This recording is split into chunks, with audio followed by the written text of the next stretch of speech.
Gary Davenport of the Bleacher Report talked about Beckham and his struggles last year. Dave, you agree with this basically, because we're hearing two or three sides to the OBJ situation, and a lot of it all of a sudden seems fashionable to criticize Freddie Kitchens even more. Yeah, I think it was pretty clear midway through last year that the Browns didn't have an identity offensively. And that comes back to the guy that was calling the plays and the head coach, and that's Freddie Kitchens.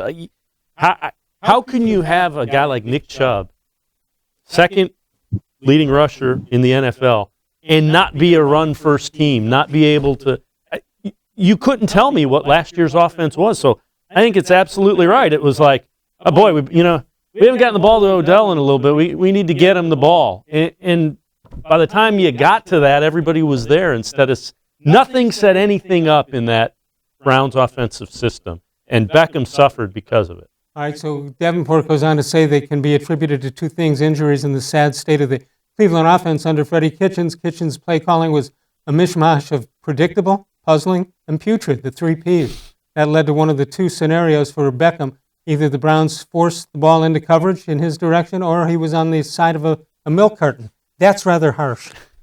But I think it's accurate. I didn't say that. I just said it's rather harsh. Yeah. I mean, Gary Davenport hit the nail on the head there. Yeah, he sure did. So he goes on to say, Dan, and to Dave, the stage is set for 2020 for Odell Beckham to show all the hullabaloo surrounding the arrival on the shores of Lake Erie wasn't misplaced so much as it was delayed. The dominoes couldn't be lined up better for Beckham. All he needs is to knock the first one over. We know he can.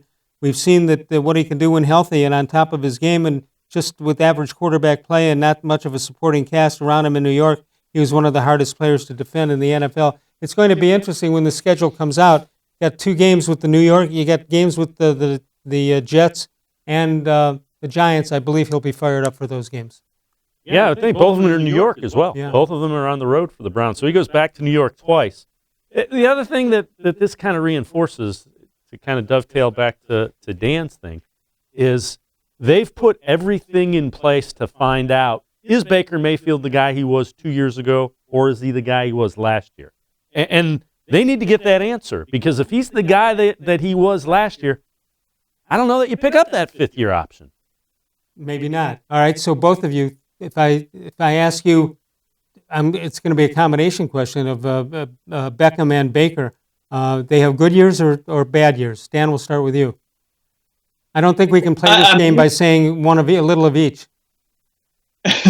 Well, I'm leaning towards good years, but I think, when I read what was said on Bleacher Report there, I don't disagree with it, but I do think everybody needs to be a little careful, and the players need to be a little careful, especially that they don't go into this season thinking, oh, this was all Freddie Kitchens' fault. This was all on Freddie. Everything's going to be different now because Freddie's gone. Because at the same time last year, you did have Joe Bitonio, one of the leaders of this team after the Arizona game, questioning guys' preparation. Not the coaches, but the players. So they've got to make sure that they're looking in the mirror too, and not just blaming it all on the past staff. They're looking in the mirror and trying to figure out what they need to do better. And that starts with Baker Mayfield. But I think that they're going to have a good year. I think the system is in place, and I think the weapons are in place. Dan, good year. Dave, good year, bad year together? I think they're due to have a really good year, actually. Odell hasn't played with a guy that has Baker's arm strength to get the ball down the field. Eli Manning was a lot of things. A strong-arm quarterback wasn't really one of them. Right.